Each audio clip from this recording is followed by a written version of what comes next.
Hey everybody, just got reset up here. The only thing I really did is just get another piece of yarn. I did the same kind of like locking thread part right here so it doesn't work its way out on me.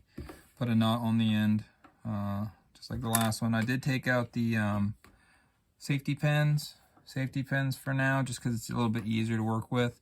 But what you end up with is, if you don't put in some kind of locking thing, when it stretches, you see, hopefully you can see, like it really spreads it out a lot and puts a lot of pressure on this very small edge here. So I've kind of like, I think that I made it up. I'm not really sure. So if somebody else figured it out and then I just seen it, I guess, picked it up, then I apologize. Let me straighten this out real quick. Get your piece nice and straightened out. So the locking stitch that I do to kind of take away from that is basically, I'm not sure really how to describe it. Frank asked me like kind of how I do it, and I could do it in some pictures, like show him how to do it in some pictures, but I don't know if I could describe it good enough. So I just go through one direction, come back through. So it's just in one side, back through the other, like so. So this is kind of how I started out. And then when I go through the second time, I'm going back over to that side again. When I go back through the second time, pull the way through, I'll pull this all the way up, and I'll leave my thumb inside of it, or I leave a loop. See the loop? So this is kind of similar to a locking stitch that I've seen in leather, but we're using two needles. This is a single needle. So what I do when I get to this point is I take this loop, hopefully you can see it, I turn it clockwise, set it on the top of my needle. So hopefully you can see that it's a clockwise loop flipped over, the needle comes through, right? Pull it all the way down, cinch it all the way through, like so. And what that does, it gets a pretty small stitch on that side, but what it does, it kind of builds a small single half hitch. And this is a locking stitch. So when I do this in leather, say if I mess up and I try to, like I have to redo the whole thing, I have to cut every single one individual knots out of it. So basically it makes a small little knot on it. So I'll just go back over again, back through to the other side. See, I keep my thumb inside of it so I don't take up too much. I do the same thing when I do leather work. I just try to keep them pretty kind of close. Come through, make sure I have enough of a loop. Hopefully you can see it. Turn it clockwise. Set the loop over top of the needle, like so. Pull it through, get it down, and then I take the slack out, then I tighten it. And you end up with what it looks like this on this side, but it ends up being pretty close, decent looking on that side. This ended up being a locking stitch. So let me go ahead and finish a few of these. So through, leave a loop, back through, counterclockwise, over top of the needle, like so. As far as I know, I'm the only one that does this with yarn, but it's kind of adopted from a leather working type stitch, I suppose. It's a locking stitch. Oh, I think I hit the camera. Sorry about that.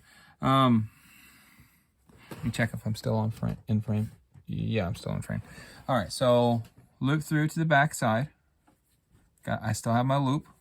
Came through. Go right beside it. Pop back through, like say. Take my loop, turn it, pull it out just a little bit because I got kind of big hands. So turn it towards clockwise. Set the loop. I'll pull it out a little bit. Maybe you can see a little bit better. All right, so here's your loop. Clockwise, over top of the needle. The needle pierces through the hole of it. Pull this down. Typically, if you get this thing too big, you got to kind of wrench it back and forth to get it kind of tight. So typically, I keep the loop kind of small, usually just big enough for the tip of my thumb. So now I've got to pull all that slack out first from the back side, and then kind of like wrench tighten that. That gives a lock, and I'm going to do one or two more right here, and then we're going to look at the inside of it. So I go back through to the other side. I'm trying to keep my spacing too. I've done this a little bit, so I'm pretty good at keeping them pretty straight just because I've done it a few times, quite a few times. Then back through here. Let's say I'll pull this loop out just so you can see. There's a loop. Here's the needle. Twist it clockwise. Put it right over top of the needle, like so. Pull the needle through. And I pull it, and I pull the slack through. Once my slack, this piece right here is kind of down, so I've got a small loop. Let's go ahead and tighten it up. So we'll just go ahead and snip that off real quick. Like I say, this is, I'm not going to use this. Normally, when you finish it, you can just do through the same thing. Just go back through, do a few half hitches, go back through the other side, do a half hitch underneath. We'll go ahead and do that real quick now that I'm thinking about it. So say I'm finished, I'll go back through, right?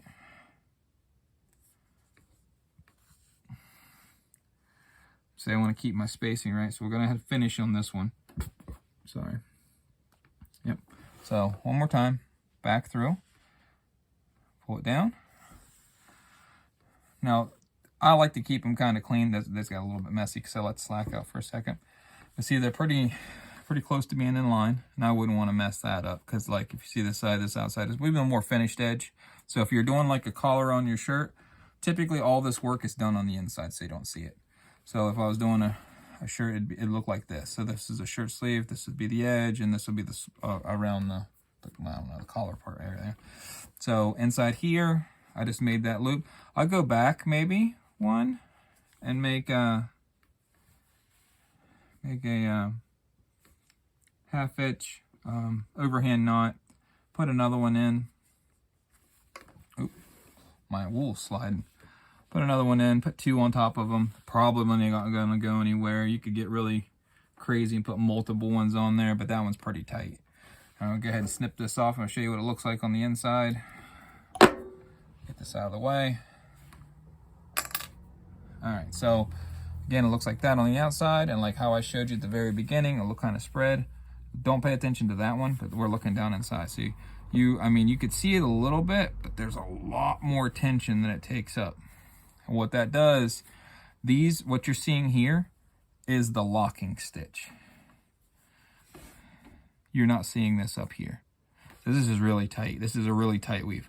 So what would happen is you'd have to break these stitches to be able to break these stitches. So it's like a double I don't know, protection against ripping it out. And like I say, each one of them, because we put them small overhand knots in them. Let's see if I can cut one real quick. All right, so there's one. Now see, it just stopped at the next one. Now I can't, I mean, so you have to end up cutting every dang one of them to get to the next one. So there's two. There's one, two. Now I'm at the third one. It'll rip that fabric before I do it. This one's already cut, I think. No, that one's not. So then it just stopped here, like so. So you end up having to cut, like say, if you do this and you decide to try to adopt this thing to your leather work, I'll warn you, if you mess up, you're going to be cutting every single one of those stitches all the way down. If you did need to take them out, cut on this side. Just get you a small pair of scissors, slide up underneath both sides, both here and here, and then you're going to aim for that knot. Just cut that knot off. And that'll give you a chance to get through all these pieces. Like that. And then now we're up to that main stitch. Okay. Hopefully I helped. If not, let me know. Thanks.